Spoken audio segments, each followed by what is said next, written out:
My name is Daniel, and for 35 years my life was a stage. I was a communication maestro, a renowned public relations executive in São Paulo, the kind of person who turns silences into speeches and crises into opportunities. From the outside, my existence was a symphony of successes: a luxury apartment in Jardins, an imported car, a social calendar as full as my contact list. I was the voice of reason in a world of chaos, the architect of professional perfection.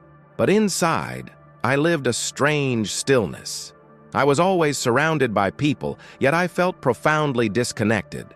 My conversations were strategic, my connections transactional. I talked about everything and felt about nothing.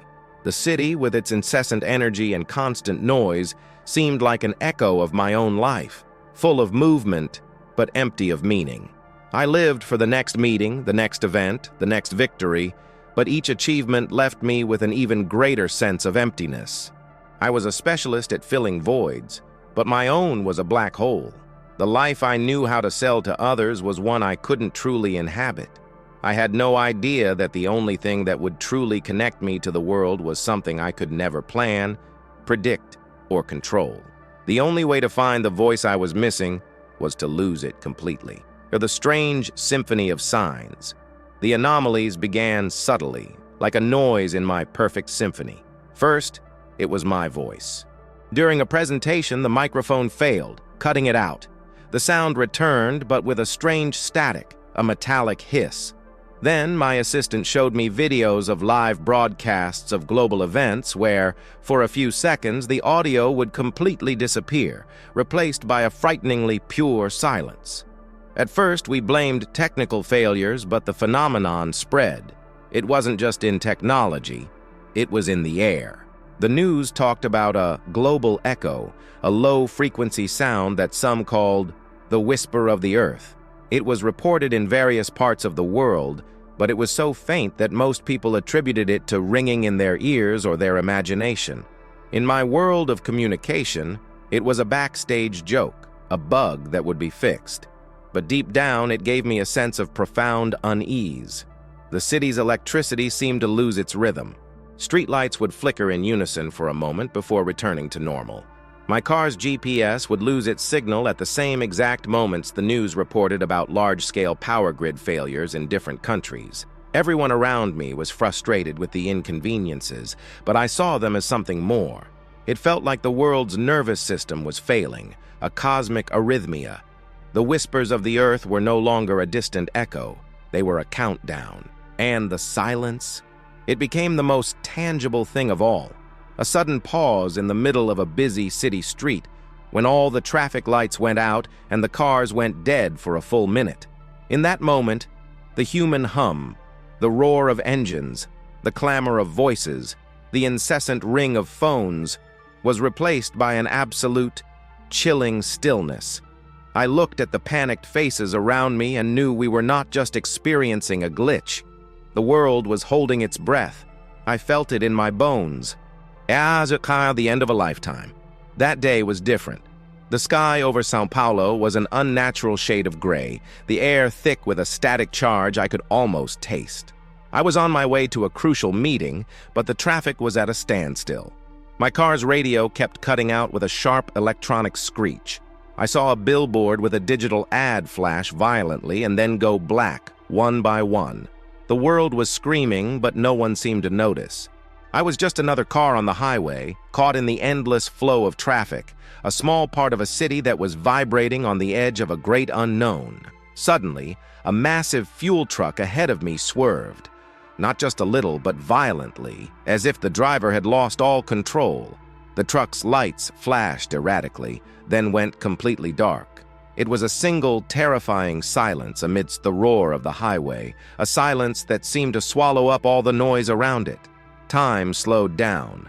The car behind me slammed on its brakes. A chorus of horns erupted, but I was frozen, watching the truck hurtle toward me.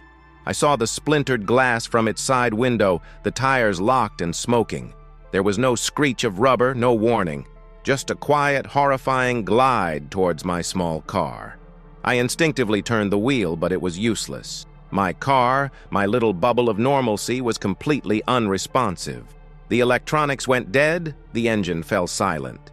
It was like I was a toy car, helpless and powerless in the path of a giant. The impact was not the violent explosion I expected. It was a single sharp crack that reverberated through me, a sound that felt both inside and outside my head. I felt the steering wheel crumple, the windshield shatter, but it was all strangely muted. There was no pain, not at first, just a shocking emptiness. I felt my body compress, the bones in my chest crackling like dry twigs. A searing, white-hot flash of light filled my vision, and then there was nothing. The roar of the crash was gone. The world was gone. I was just a point of consciousness. I felt myself rising, not floating, not flying, but rising with an incredible gentle speed. Below me, I could see my body, a broken, crumpled shell in the driver's seat. It was a strange, detached view, like watching a movie with a character I barely knew. The pain I should have been feeling was now just a distant memory, a faint echo of a life that was already over. An overwhelming sense of peace washed over me, a feeling so complete and so profound that every moment of my existence felt like a lie in comparison. All the stress, the anxieties, the emptiness, it was all gone. I was pure thought, pure existence. I was no longer Daniel from São Paulo, a PR executive with a mountain of unfulfilled doubts. I was just me, free from the confines of flesh and bone. The air around me was warm and sweet, filled with a soundless music I could feel in my very being. This was the moment everything truly ended, and the universe began. The world I had known was over.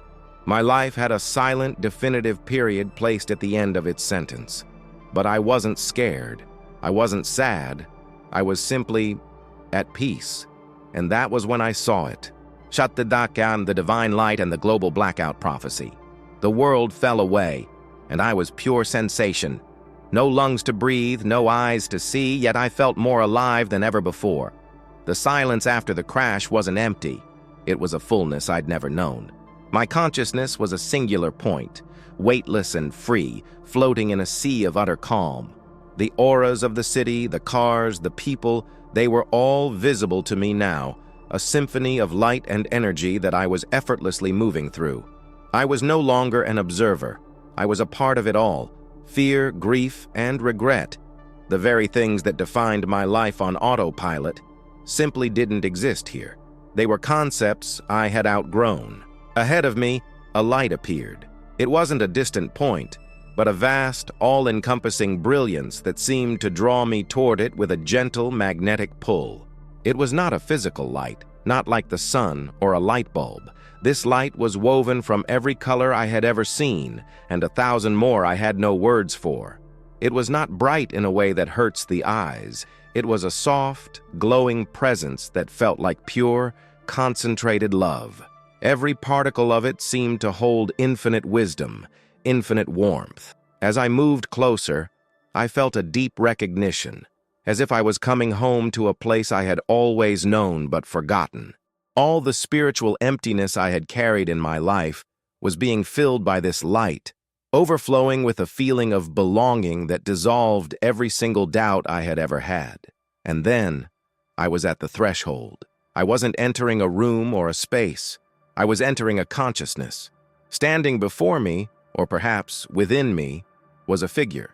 He wasn't defined by a body of flesh and blood, but by an essence that was both ancient and new. His form was light, sculpted from the very substance I had been traveling through. But his eyes were the clearest, most profound things I had ever witnessed. They were older than time itself, holding the pain of every sorrow and the joy of every triumph since the beginning of the world. They looked at me, and in that gaze, I felt known. Not just my name or my past, but every thought I'd ever had, every fear I'd ever hidden, every act of kindness and cruelty. He knew me completely, and yet, there was only a feeling of unconditional acceptance. He did not speak with a voice, but with a knowing that flowed directly into my spirit. He showed me things, not with words, but with images and feelings that were sharper and more real than any memory. I saw my life, but I also saw the lives of countless others. He showed me the interconnectedness of all things, the fragile web of humanity that was being strained to its breaking point. I saw the signs I had noticed, the flickering lights, the strange weather, the tension in the air, and understood them for what they were, warnings. He showed me the future, not as an inevitable destination, but as a path we were on. I saw the world covered in a thick, suffocating darkness, a final global blackout that would silence everything. No phones, no internet, no power, just a world plunged into silence and chaos. He didn't show me this to frighten me, but to prepare me. He communicated a timeline, a window of opportunity to change the course. I felt the number 72 stamped into my soul. 72 hours. That was all we had left from the moment the final signs would appear. This wasn't a punishment. It was a choice, a final chance to turn back toward the light.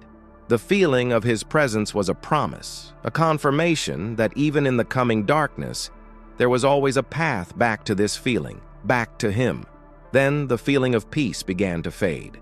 The light dimmed, not in intensity, but in distance. I felt a gentle pull, a soft resistance, as if something was drawing me away from this perfect reality. I fought it, desperately, wanting to stay in the arms of that unconditional love, to remain in the presence of that profound truth.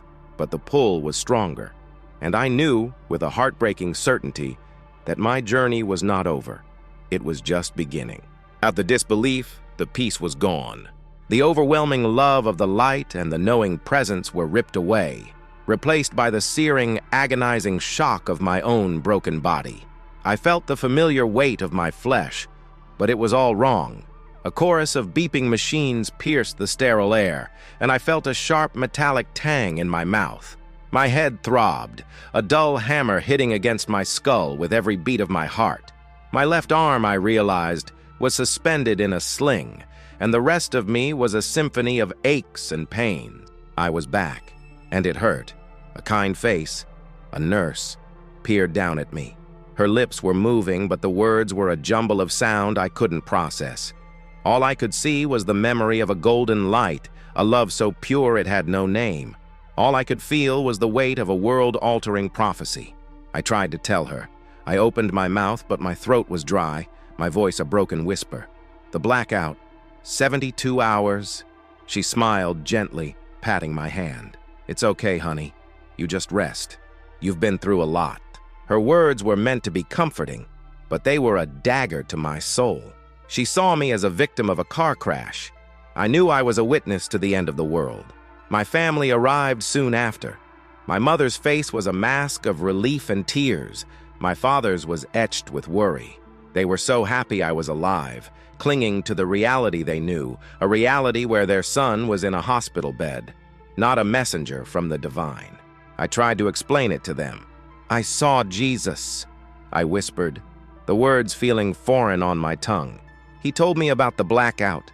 The signs are already appearing. Their faces went from relief to concern. They exchanged a look I knew all too well, the look of shared worry for someone who isn't quite right. My mother told me it was just a dream, a side effect of the trauma. My father just squeezed my hand and told me not to worry about anything, to just focus on getting better. They wanted to fix me, but they didn't understand that I was already changed, fundamentally and irrevocably. The isolation was crushing. I was surrounded by people who loved me, yet I had never felt more alone. The perfect telepathic clarity of the vision was now a jumble of disjointed memories that no one could comprehend. They'd ask me about the crash, and I would try to tell them about the silence, the strange light, the feeling of rising above it all. They would just nod, their eyes full of pity. The doctors spoke of post-traumatic stress and head injuries, of psychological responses to near-death events. They gave my experience a medical name, a diagnosis that neatly put my vision into a box they could understand. But the truth was too big for any box. It was a prophecy, a truth. It wasn't until a few days later, while watching a brief segment on a news channel, that a chill ran down my spine. The report was about an unprecedented, inexplicable power grid failure in a small, remote town in the Pacific Northwest. The technicians couldn't explain it. It defied all logic and had no clear cause. Just a town, plunged into silence and darkness. The reporter quickly moved on to a more cheerful story, but for me it was a moment of profound, terrifying clarity. A singular, unmistakable sign. They thought I was hallucinating. They thought I was a victim. But I knew the truth. My life as I knew it had ended, and the world's was about to. The ticking clock, I went home, but I never left the hospital. The walls of my apartment, once a sanctuary, now felt like the padded room of an asylum. My body was healing, but my mind was a battlefield. I'd watched the news with a new kind of terror, a knowing I had no right to possess. They talked about rising fuel prices and political tensions, but I knew the real story was in the silent headlines, the ones everyone else dismissed. The scattered, unexplainable power grid failures had begun to multiply. A hospital in Beijing, an entire neighborhood in Rio de Janeiro, a major financial district in Frankfurt, all plunged into darkness, without warning, without cause. The news called them regional blackouts and technical anomalies. I called them the first drops of rain before the flood. Then came the hum, a low, constant, almost imperceptible drone. It was a sound that seemed to come from nowhere and everywhere at once. At first, it was a tiny mention on a late-night radio show, a call from a listener in rural Japan who swore he could hear it. Within days, it was a global phenomenon. People were posting videos and audio clips online, all of them capturing the same unexplainable sound. Scientists offered theories about geological shifts or atmospheric pressure, but I knew from the vision that this was the second sign. The sound of the world's fragile digital heartbeat slowing down, a death rattle that no one could understand. My friends would joke about it, calling it the cosmic buzz, but for me it was the sound of my 72 hours drawing nearer. I tried to talk to my parents again, to my friends. I showed them the articles about the blackouts, the forums about the hum. "Don't you see?" I pleaded, my voice trembling. "This is it. This is what I saw. He showed me this was coming." Their faces were full of compassion and pity. My mom suggested I talk to a therapist. My dad looked at me with a sorrow that was more painful than any anger. They saw a frightened young man who was traumatized by his crash. They couldn't see the witness to a cosmic event. I was standing in a fire no one else could feel, and the loneliness was suffocating. I saw them going about their lives, planning weekend trips, complaining about their bosses, arguing about a celebrity scandal, and I felt a cold, deep dread for them. They were all sleepwalking toward the edge of a cliff. The final sign was more public, more undeniable. The news was dominated by it for days. Unprecedented solar flare activity. Not a single powerful flare, but a series of 3 that erupted from the sun with a synchronized, terrifying force that baffled astronomers. They were too far to cause a full blackout, but they caused massive disruptions. Satellites went offline. Global positioning systems failed for hours. My phone and laptop were rendered useless, not by a power outage, but by a total network collapse. Every attempt to connect was met with a dead signal. This was it, the final, critical warning. I could feel the clock in my soul begin to tick. The 72-hour countdown had begun. It wasn't a metaphor. It was real. The world was still turning, but its heartbeat had changed. People were complaining about not having signal, and experts were scrambling to restore service. But I knew it was a lost cause. My voice, my warning, was just a whisper in the wind. The final sign had appeared. The silent world I was shown was no longer a vision of the future. It was a promise of a future that was just 72 hours away, and I had to find a way to make them believe. The last plea. The final solar flares were more than a news headline. They were the tolling of a final bell in my soul. I could feel the countdown, a psychic clock ticking away the 72 hours I had left to make a difference. The world saw a glitch in the system. I saw the beginning of the end.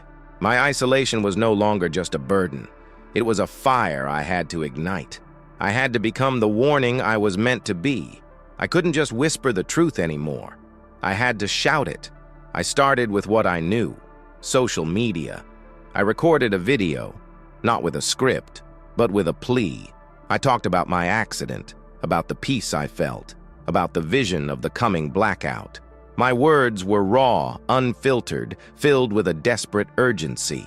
I looked directly into the camera and said, "The world is going dark. In 72 hours, all the lights will go out. The signs are here. Please, you have to listen." The video went viral, but not in the way I hoped. People commented with laughing emojis. They called me a conspiracy theorist. A few were kind, expressing sympathy for my break from reality. But no one believed me. I was just another digital oddity, a moment of fleeting entertainment in a world that still felt safe. That's when I knew the digital world was not the answer. The message had to be real. It had to be physical. I printed signs, simple and stark. 72 hours left, global blackout is coming. I went to a busy public square in Sao Paulo, the very city I had seen plunged into silence in my vision. I stood there holding my sign, my heart pounding in my chest. People rushed by, heads down, absorbed in their phones. A few glanced at me with curiosity, a few more with contempt. One person stopped, a woman with tired eyes.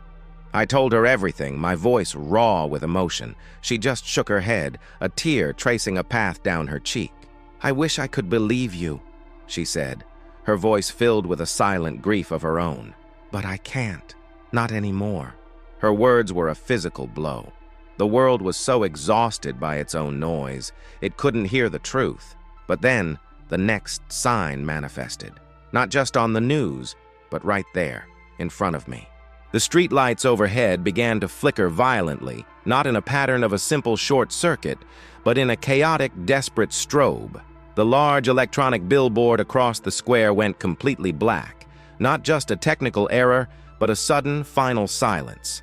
The phone in a man's hand went dead. The panic was immediate, a ripple that spread from one person to the next. For a brief, terrifying moment, the people around me looked at my sign, at my face, with a flicker of genuine fear. I wasn't crazy. I was a warning. But the power came back on, a temporary surge from a backup grid, and the moment passed. The fear was replaced by relief, and I was just a guy with a crazy sign again. I didn't stop. I went from street to street, from forum to forum. I became a pariah, a prophet with no followers, a voice crying out in a desert of indifference. The news reports grew more frantic, more unexplained outages, more stories of the mysterious hum, more experts scratching their heads. The final sign had not been a one-time event. It was a slow, agonizing bleed into our reality. As the sun began to set on the third and final day, I found a quiet place, a hill overlooking the city lights of Sao Paulo.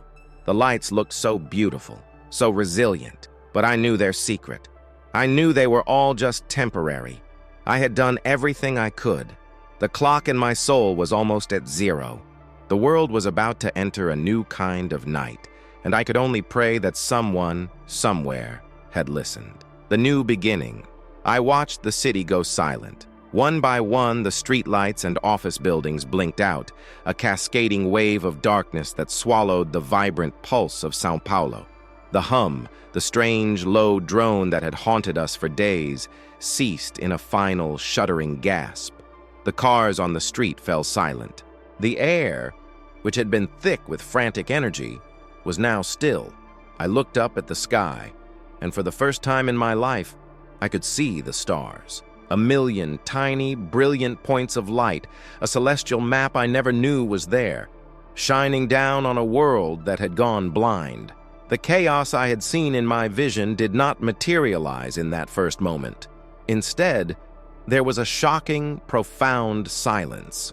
It was the sound of a reset, a planet holding its breath, and in that silence I felt a deep, chilling calm. The terror was gone. All that remained was the validation of a truth no one had believed. I wasn't a witness anymore. I was a survivor. My mission wasn't to scream a warning, it was to be a beacon. I walked down the street, my feet touching a pavement that felt different under the darkness. I saw my neighbors emerge from their homes, their faces pale and confused. The walls between us, the ones built by screens and social media, had instantly vanished. We were all just people now, standing in the same darkness, looking for a light that wasn't there. I saw my parents come out, and for the first time since my accident, their eyes weren't filled with pity, but with a dawning, terrifying understanding. The argument was over. The truth was now their reality. The darkness was not just a physical void, it was a spiritual one. The blackout was a forced return, a final, definitive period at the end of a sentence we were all too busy to read. He had shown me this. He didn't want to see us fall. He wanted us to see ourselves. We were so busy building the future, we forgot how to live in the present. We were so connected to our devices, we lost our connection to each other, to our planet, and to our own souls. The blackout wasn't a punishment. It was a choice for us to finally find our way back. My purpose now was not to dwell on the "I told you so." It was to share the peace that came after the truth, the peace I felt in the presence of the divine. The mission he gave me was not to tell them about the darkness, but to show them the light that can be found in a helping hand, in a shared story, in a community that has to build itself up again, one person at a time. The light that shines in the face of fear, a light that we all carry inside us. This isn't an ending, it's a beginning. The world as we knew it is over. The distractions are gone. The digital noise has been replaced by the quiet hum of a new, unknown world. And now, the true test begins. Not of our technology or our power grids, but of our humanity. The choice is not about how to survive, but how to live, how to find hope in the face of despair, how to rebuild a world not with wires and screens, but with faith, with community, and with the simple, profound truth that the light was never outside of us to begin with.